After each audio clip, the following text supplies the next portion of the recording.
위기와 절망 속에서입니다. 위기와 절망 속에서. 여러분들, 우리가 여름이 되면 우리나라 같은 경우에는 태풍이 자주 오게 됩니다. 이 수많은 재해와 또한 이 이재민을 낳는 이 태풍은 도대체 왜 생기는 걸까? 이게 도대체 무슨 의미가 있는 것일까? 그런 생각들을 해본 적이 있었는데요. 그러나 이 과학적으로 보면 태풍은 지구에 굉장히 도움을 많이 주는 그러한 존재라고 한답니다. 이 해수를 순환해서 이 적조와 녹조를 해결해 주고요. 또 이 바닷속에 산소를 공급해 줘서 해조류와 어류를 풍성하게 해준다고 합니다. 그 태풍이 불면 이렇게 바람이 세게 부는데, 이런 강한 바람과 비는요, 미세먼지, 대기의 미세먼지에 도움을 주고 또 지구의 이 온도를 조절해 주는데 또 큰 도움을 준다고 합니다. 사실 이 태풍이라고 하는 것이 피하고 싶지만 이 지구에 있어서는 결코 피할 수 없는 그러한 순기능을 가지고 있는 그러한 존재라고 하는 것이죠. 여러분들, 위기와 절망이라고 하는 단어들을 들으시면 어떤 생각이 드십니까? 우리의 삶의 위기와 절망이 찾아오게 됐을 때 우리는 정말로 피하고 싶지만 그 위기와 절망이 주는 그러한 상황들이 주는 순기능이 분명히 있다고 하는 사실이죠. 그 위기와 절망 속에서 우리는 비로소 우리의 믿음, 내가 가지고 있는 그 믿음의 수준이 어느 정도인가를 가늠해 볼 수 있는, 어떤 믿음을 척도해 볼 수 있는 어떤 그런 믿음의 척도가 될 수도 있고요. 우리 성경과 역사를 찾아보게 되더라도 이와 위기와 절망 속에서 자신의 믿음을 검증하고 또 더욱더 그 믿음과 어떤 그 신앙이 더욱더 단단해진 어떤 그런 분명한 순기능이 있었다라고 하는 것이죠. 그런 면에서 우리 그리스도인들에게 이 위기와 또한 절망적인 이 순간들, 그런 상황들은 피하고 싶지만 결코 피할 수 없는 것들이라 할 수 있는 것입니다. 어떤 사람들은 이 위기와 절망 속에서 다시금 기회를 만들어내기도 하고 또 더욱더 단단해져서 더 하나님을 위한 그러한 신앙인의 삶으로 도전하는 사람들이 있는가 반면에, 또 어떤 누군가는 그 속에서도 끊임없이 그 위기와 그 절망의 순간 가운데서도 끊임없이 원망과 불평을 자아내면서 고통 가운데 아무런 의미 없이 그렇게 허우적대는 그러한 자들도 분명히 있습니다. 그럼 우리는 어떻게 이 위기와 절망, 그런 상황 가운데에서 그 순간이 우리에게 역기능이 되는 것이 아니라 순기능 되어져 우리가 더욱더 하나님 앞에 더욱더 단단한 신앙으로 나아갈 수가 있는 것일까? 그러기 위해서는 과연 우리는 어떠한 노력이 필요한 걸까? 어떠한 도전이 필요한 걸까? 우리 몇 가지만 함께 이 시간 살펴보기를 원합니다. 첫 번째로, 위기와 절망 속에서 우리는요, 스스로 우리의 한계를 인정해야 한다라고 하는 것입니다. 우리의 연약함과 한계를 인정해야 한다. 21절을 보시면, 여러 사람이 오래 먹지 못하였음에 바울이 가운데 서서 말하되, 여러분이요 내 말을 듣고 또 글에 대해서 떠나지 아니하여 이 타격과 손상을 면하였더라면 좋을 뻔하였느니라. 여러분, 당시의 상황을 한번 생각을 해보십시오. 죽음과 절망이 드리워진 배 분위기를 한번 생각해 보시길 바랍니다. 태풍으로 인해서, 이 유라굴로라고 하는 이 지중해 태풍으로 인해서 오랫동안 배멀미, 그리고 이 배가 도대체 어떻게 될까? 내 운명이 과연 어떻게 될 것인가? 내가 이대로 휩쓸려져 가지고 내가 이대로 죽을 것인가 하는 그 절체절명의 상황 가운데에서 사람들이 식욕에도 영향을 미쳤던 것 같아요. 여러분, 배가 막 흔들리고는 그 안에서 뭐가 먹고 싶겠습니까? 속이 막 뒤집어지고 또 두려움과 그 공포가 막 엄습해오는 그 정말 이 칠흑 같고 암흑 같은 그런 상황 가운데에서 이 배 분위기가 정말로 암울했을 것 같다라고 하는 생각들을 해보게 되었습니다. 근데 왜 그런 분위기 속에서 바울은 갑자기 이러한 이야기를 하는 걸까? 그러니까 내 말을 좀 들었더라면 얼마나 좋았습니까? 하면서 이렇게 지금 바울이 이야기를 하는 거 아니겠습니까? 내 말을 듣고 글에 대해서 떠나지 아니하여 이 타격과 손상을 면하였더라면 좋았을 뻔하였느니라. 바울이 왜 이런 말을 했을까요? 위기와 절망의 순간 가운데 우리는요, 그 문제가 왜 초래되었는지 그 문제가 왜 발생했는지를 돌아봐야 한다고 하는 사실입니다. 그것이 나 자신의 문제인지, 아니면 내가 속한 이 조직의 문제인지, 아니면 관계의 문제인지, 아니면 누군가의 안일함 때문인지, 탐욕과 또한 게으름 때문인지, 그 문제의 원인을 우리는 분명하게 깨달아야 한다고 하는 사실입니다. 이렇게 하는 것은 바로 이 나 자신의 연약함과 한계를 분명히 가늠해 보기 위해서 이러한 되돌아봄이 필요하다고 하는 사실이죠. 자신의 생각과 이 경험을 의지한다고 하는 것이 얼마나 위험하고 또 이 위험한 결과를 초래할 수 있느냐. 우리가 그것을 조금이라도 더 몸소 기억하기 위해서라도 우리는 이러한 질문들을 끊임없이 나 자신에게 해야 한다고 하는 사실입니다. 여러분들 잘 아시잖아요. 아까 바울이 본문에서 이야기한 것처럼 이 그레데 미항에서 사도 바울은 좀 더 머물자 그렇게 이야기를 했잖아요. 그런데 선장과 선원들, 이 로마 군인들은 어찌됐든 자신의 사명이 있기 때문에 이 선장과 선원들의 어떤 그런 말을 믿고선 배를 출항을 시키게 되는 건 아니겠습니까? 이 바울의 말보다 당시에 어떤 배를 운항했던 어떤 그 경험을 가지고 있었던 이 선장과 선원들의 말을 더욱더 의지했던 것이죠. 바울은 위기와 절망 속에서 사람들에게 모든 책임을 전가시키기 위해서 이러한 말을 하고 있는 것이 아닙니다. 하나님의 지혜가 아니라 인간적인 어떤 생각과 경험, 그것을 의지한 결과가 얼마나 이 참혹한 결과를 가져다 주는지, 그것을 바로 그 배에 있는 사람들로 하여금 몸소 상기시키기 위해서 이런 질문을 하고 있다고 하는 것이죠. 선원들의 경험에 의지해서 그레데 섬의 미행을 떠난 결과 이러한 사단이 났음을 분명히 인지시키기 위함인 것입니다. 그리고 앞으로는 자신의 생각과 경험보다 하나님의 말씀 그리고 하나님의 지혜를 따라야 함을 보여주고 있는 것이죠.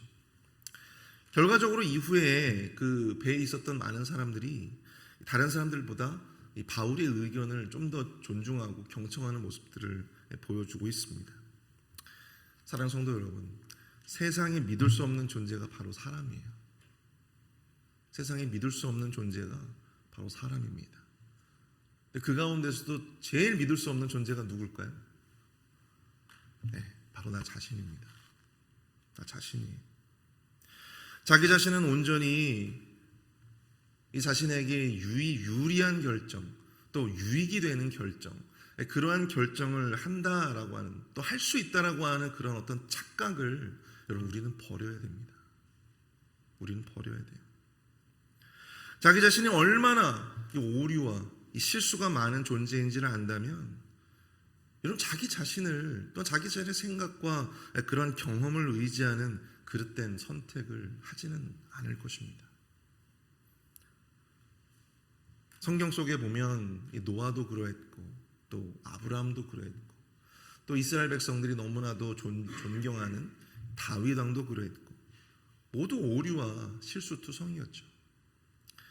그러나 그들이 위대한 것은 무엇입니까?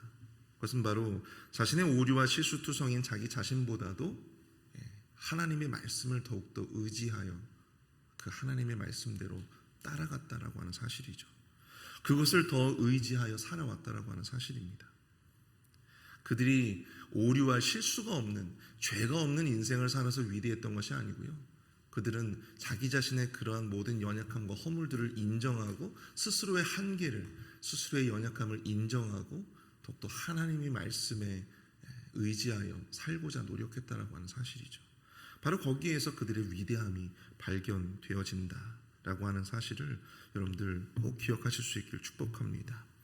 위기와 절망 속에서 겸손하게 자신의 실수와 자신의 오류를 인정하고 자신을 신뢰하는 일이 얼마나 위험한 것인가를 깨닫는 것, 자기 자신을 의지하고 자기 자신을 신뢰한 그 결과에 대해서 자기 자신이 분명히 깨달을 수 있다고 하는 것, 그 깨달음이 있어야 위기와 절망의 상황 가운데서 우리가 영적인 의미에 또한 그것을 더욱더 발판 삼아서 더욱더 단단한 신앙으로 나아갈 수 있는 중요한 기회가 제공되었을 줄로 믿습니다. 두 번째로 위기와 절망 속에서 우리는요, 이 세상의 구원의 소망을 전해야 한다라고 하는 것입니다. 위기와 절망 속에서 우리는 세상의 구원의 소망을 전해야 한다. 여러분, 사도 바울이 22장부터 22절부터 24절까지 말씀을 보시면 확신에 찬 연설을 이 배 위에서 하고 있음을 보게 됩니다. 22절 한번 볼까요? 내가 너희를 권하노니 이제는 안심하라. 너희 중 아무도 생명에는 아무런 손상이 없겠고 오직 배뿐이라. 내가 속한 바 곧 내가 섬기는 하나님의 사자가 어젯밤에 내 곁에 서서 말하되 바울아 두려워하지 말라. 내가 가이사 앞에 서야 하겠고 또 하나님께서 너와 함께 항해하는 자를 다 내게 주셨다 하였으니. 아멘. 하나님이 유라굴로라고 하는 태풍을 그들로 하여금 만나게 하신 것, 그것은요 그들을 죽이고 또 그들이 가진 것을 빼앗기 위함이 아니었습니다. 오히려 사도 바울이 안전하게 이 가이사 황제 앞에 서야 한다는 말씀을 주의 사자를 보내셔서 사도 바울에게 주셨어요. 그 연설을 듣던 많은 사람들, 당시에 이리저리 배가 휩쓸려 다니고 정처 없이 떠돌며 그렇게 장차 자신의 운명이 어떻게 될 것인지 알 수 없는 그 두려움과 불안 가운데 있었던 바로 그들에게 이 바울의 연설은요, 이 바울의 이러한 말들은 얼마나 큰 위로와 또한 소망이 되었을지 알 수 없다라고 하는 것이죠. 어둠 가운데 갇힌 그들에게 이 바울의 연설은 한 줄기 빛과 같은 그런 소망의 메시지였다라고 하는 사실입니다. 이러한 메시지가 바로 오늘날 이 교회의 메시지가 되어야 하지 않을까 생각을 해보게 되었습니다. 세상을 여러분들 한번 살펴보십시오. 위기와 절망 가운데서 아무런 소망이 없어 보이는 우리의 삶 속에, 또 이 시대 속에서 교회는요, 복음은요, 한 줄기 빛과 같은 그런 구원의 메시지, 또 소망을 주는 복음의 메시지가 되어야 한다고 하는 사실입니다. 바로 그것이 이 땅 가운데 아직 남아있는 택한 백성들을 향한 하나님의 뜻이다라고 하는 뜻이다라고 하는 것이죠. 여러분, 전도라고 하는 것이 무엇일까? 여러분, 전도가 다른 것이 아닙니다. 단지 이 복음이 적혀져 있는 전도지를 건네는 것이 여러분들 전도가 아니에요. 절망 속에서, 이 세상의 절망 속에서 소망을 가질 수 있다라고 하는 사실을 전하는 것, 그것을 보여주는 것이 확실한 전도라고 하는 사실입니다. 나의 삶을 통해서 이 절망 속에 그냥 무너져 버릴 것만 같은 어떤 그런 인간적인 상황이지만 그 가운데서 어떤 부활의 신앙을 가지고 생명력 있는 삶으로 살아내는 모습을 세상에 보여주는 것이 바로 진정으로 우리가 가장 강력한 무기를 가지고 세상에 복음을 전도하는, 증거하는 길이 될 수 있다는 사실을 우리는 생각해 봐야 할 것입니다. 그것이 바로 세상이 교회로부터 듣고 싶어하는 메시지예요. 그것이 바로 세상이 저와 여러분들에게 보고 싶어하는 삶의 모습입니다. 절망적인 상황 가운데 놓여 있다 하더라도 그 상황 가운데에서도 빛과 같은 결정을 할 수 있고 빛과 같은 소망의 메시지를 전할 수 있고 그러한 평안을 증거할 수 있는 어떤 그런 모습들을 세상은 기대하고 있다고 하는 것이죠. 그것이 바로 부활의 신앙이며 그것이 또한 우리가 전해야 할, 평생의 삶을 들여 전해야 할 복음의 메시지가 아닐까 생각을 해보게 되었습니다. 여러분, 로마 제국 안에 기독교인들이 한 1% 남짓이 있었다고 하는데요. 어떻게 그 1%의 기독교인들을 통해서 로마의 기독교가 국교가 되어지는 그런 역사가 벌어질 수 있었을까? 다른 건 아니었습니다. 수많은 기독교인들의 남달랐던 삶, 음란과 퇴폐가 그 제국 전역에 그렇게 퍼져 있었던 어떤 그런 상황 가운데서도 그러한 영적인 암흑 속에서도 고상하게 또 말씀이라고 하는 그러한 척도를 가지고 평생에 자신의 삶을 들여 그 말씀대로 살아가고자 노력했던 그러한 기독교인들의 그 삶의 모습이 바로 로마인들에게 도전을 주었다라고 하는 사실입니다. 비록 경제적으로는 가난하고 비루한 삶이지만, 연약한 삶이지만 무엇이 고상한 삶이냐, 무엇이 고상한 삶이냐, 무엇이 빛과 같은 삶이냐, 그것을 이 기독교인들은 로마인들에게 보여주었다라고 하는 사실입니다. 그 삶의 소망과 생명력을 바로 이 로마인들에게 보여주었어요. 그리고 그 결과 그것이 로마의 풍성한 선교의 결실로 이어지게 되었다라고 하는 사실이죠. 제가 지난 시간에도 이 부활의 신앙에 대해서 말씀을 드렸지만 여러분들 우리의 삶을 통해 그 부활의 신앙을 증거하시는 저와 여러분들이 될 수 있기를 축복합니다. 어떤 사람들은 참 절망적인 상황 가운데서도 어떻게 저런 초인적인 섬김과 헌신을 하실 수가 있을까? 아니 저렇게 수술을 앞두고 있는 저런 상황 가운데서 어떻게 계속해서 이렇게 봉사를 하실 수가 있을까? 섬기실 수 있을까? 이런 의구심이 들 때가 있어요. 사역자로서 이렇게 교회에 있다 보면. 그래서 여러분 아픈 척을 할 수가 없는 거예요. 저렇게 열심을 다해서 섬기고 봉사하고 교회를 위해서 헌신하는 자들도 있는데 연약한 척을 할 수가 없는 거예요. 저들이 가지고 있는 무기가 과연 무엇일까를 생각해 보면 그것이 바로 저는 부활의 신앙이 아닐까 생각해 봅니다. 절망적인 상황이 나의 어떤 삶 가운데 이렇게 있지만 여전히 해결되지 않는 어떤 그런 절망이 내 안에 분명히 있지만 그 절망 가운데 살지 아니하고 소망 가운데 살아가는 저들의 모습을 보면서 여러분 저와 같은 목회자도 도전을 받고 또 함께 신앙생활하는 우리 성도님들도 그분들을 보면서 도전을 받는 거예요. 격려받는 것입니다. 세상이 기대하는 것은 바로 그런 메시지를 교회에 기대한다라고 하는 사실이에요. 우리 그리스도인들이 기대한다라고 하는 사실입니다. 함께 신앙생활하는 우리 공동체, 우리 지체들에게 또한 아직까지 복음을 알지 못하는 그런 세상에 많은 하나님의 택한 백성들에게 우리가 보여줘야 할 것이 무엇이었는가, 우리가 던져야 할 그 메시지가, 삶의 메시지가 무엇인가, 오늘 이 본문의 이 바울의 모습을 통해서 우리가 깨닫게 되어지기를 축복합니다. 마지막으로 이 위기와 절망 속에서 우리는요, 이기심을 지우고 서로 위로하고 격려해 주어야 한다라고 하는 사실입니다. 위기와 절망 속에서 우리는 이기심을 지우고 서로 위로하며 격려해야 한다. 육지에 가까워지게 되었습니다. 하나님의 말씀대로 그들이 이리저리 그 배가 막 이리저리 좌초하다가 이제 비로소 육지에 가까워지게 되었어요. 그런데 육지에 가까워지게 되니까 사공들이 그 배 선원들이 먼저 도망하고자 했다라고 하는 사실입니다. 그 상황을 가장 먼저 누가 캐치를 했겠어요? 아, 육지가 지금 가까워 오고 있구나라고 하는 사실을 누가 그것을 가장 먼저 인지했겠습니까? 당연히 그 배를 오랫동안 몰아봤던 선장과 선원들이 그것을 가장 잘 먼저 알았을 것입니다. 근데 그 가운데서 그 배에 싣고 다니던 거룻배, 우리가 구명정이라고 하죠. 그 거룻배를 가지고 이들이 먼저 탈출을 시도했다라고 하는 사실이죠.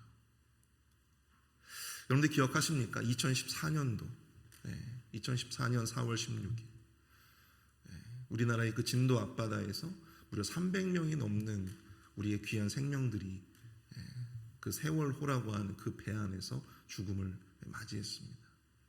여러분 그 가운데서 가장 먼저 살겠다고 도망친 사람들이 누구였어요? 누구였습니까? 선장이었잖아요.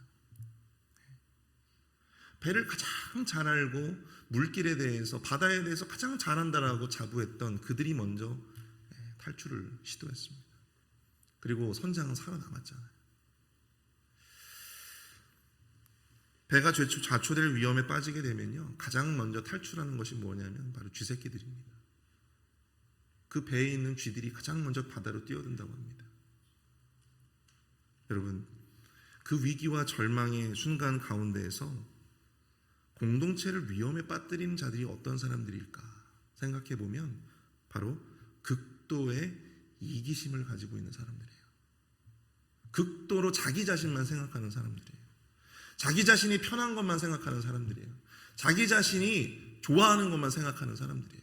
공동체를 생각하지 않고 자기 자신이 편하고 자기 자신이 즐겁고 자기 자신에게 유익이 되는 것만 생각하고 그러한 결정을 또한 그러한 결단만을 내리려 하는 바로 그러한 사람들. 이기적이고 이기심이 흘러넘치는 바로 그러한 모습들.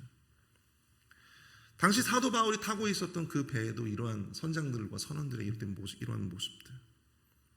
사도 바울이 저들이 없으면 우리가 구원을 받을 수 없다. 이 배에 대해서 너무나도 잘 알고 있는 저들이 먼저 저렇게 도망쳐버리면 우리는 구원받을 수 없다라고 하는 이야기를 로마군에 전하자 어떻게 합니까?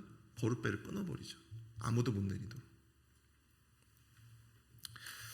내가 죽을 수 있다라고 하는 두려움, 그리고 내가 피해를 볼 수 있다라고 하는 그러한 두려움은요, 위기와 절망 가운데서 서로에게 힘이 되어주고 또 서로를 격려하고 위로해 주기는커녕 나 자신만 살겠다고 그렇게 극도의 이기심으로 나타나는 경우들을 우리는 많이 보게 됩니다.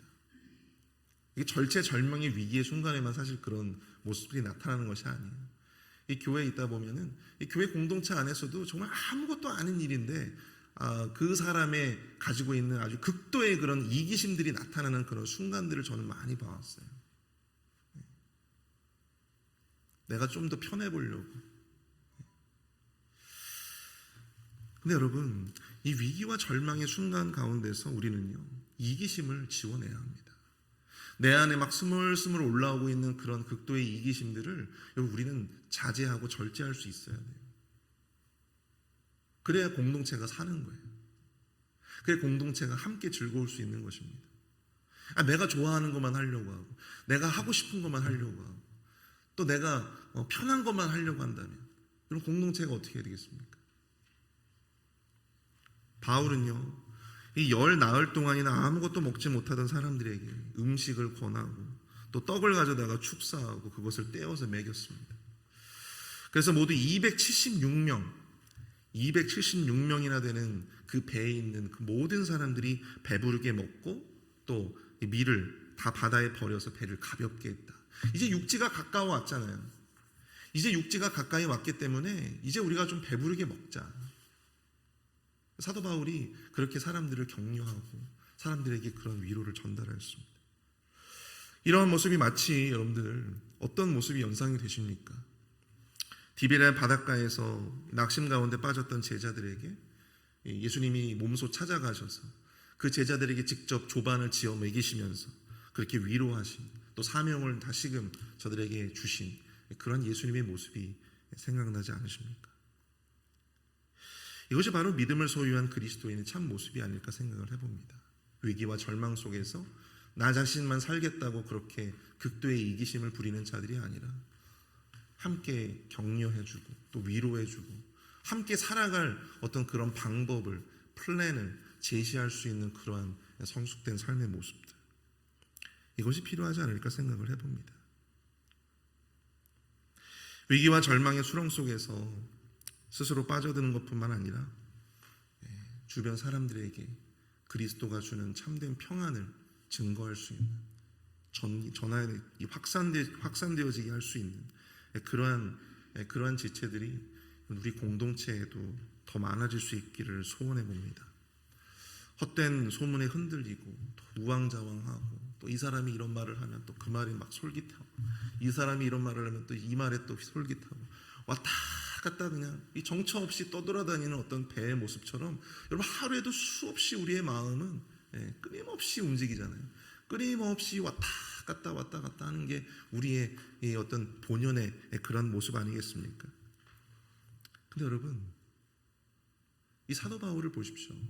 누군가를 이 위기 속에서 누군가에게 평안의 어떤 위로를 전달해 줄 수 있기 위해서는요, 나 자신 스스로가 굳건해져야 돼요. 여러분, 사도 바울이 막 불안에 벌벌 떨면서 그렇게 우리가 이제는 좀 먹자 했다라고 한다면, 여러분, 이 사도 바울의 말을 누군가 사람들이 믿었겠습니까? 절대 믿을 수가 없죠. 야, 너나 좀 불안해하지 말고 두려워하지 말고 좀 담대해져라, 그렇게 이야기하지 않겠습니까? 여러분, 위기와 절망 속에서 우리 그리스도인들은요, 그 누구보다도 냉정해져야 돼요. 그 누구보다도 우리 스스로 이 믿음에 대한 확신을 가지고 나아가야 됩니다. 평상시에는 막 불안에 덜덜 떨었던 이 연약한 지체들이 어떤 위기의 상황에 봉착하면은 정말 굳건한 모습으로, 하나 되는 마음으로 이기적인 모습을 버리고 공동체를 위한 어떤 그런 모습으로 돌변하는 그런 아주 성숙된 우리 성도님들, 그런 분들이 정말 많음을 저도 많이 보았어요. 여러분, 우리가 굳건하게, 위기 속에서도 의연하게, 여러분, 그것을 견디면서 주변 사람들에게도 우리 주님이 주시는 이 평안의 메시지를 말로만이 아니라 우리의 모습을 통해서도 확신하게, 확산케 되어지는 그러한 은혜가 또한 우리의 삶 가운데 또 우리 공동체 가운데 함께 있을 수 있기를 축복합니다. 그 믿음의 평안의 모습이 우리의 모습이 되어질 수 있었으면 좋겠습니다. 우리 시간 다 함께 우리 말씀을 생각하시면서요, 우리 함께 좀 합심해서 기도하도록 하겠습니다. 주를 위해 살아갈 수 있는 지금 이 순간, 우리에게 가장 복된 순간임을 기억하게 하여 주시고, 특별히 우리 이 시간 함께 기도하실 때 위기와 절망 속에서 정말 우리가 스스로의 한계를 인정하고 또 세상 가운데 주님이 주시는 구원의 메시지, 빛과 같은 그 구원의 소망을 전달할 수 있는 자들이 되어지게 하여 주시옵소서. 또한 위기와 절망 속에서 극도의 이기심을 지우고 서로 공동체의 모든 지체들을 위로하며 격려할 수 있는 그 믿음의 바이러스를 확산케 할 수 있는 그런 은혜가 우리 삶 가운데 있어질 수 있도록, 공동체 가운데 충만할 수 있도록 함께 기도하도록 하겠습니다.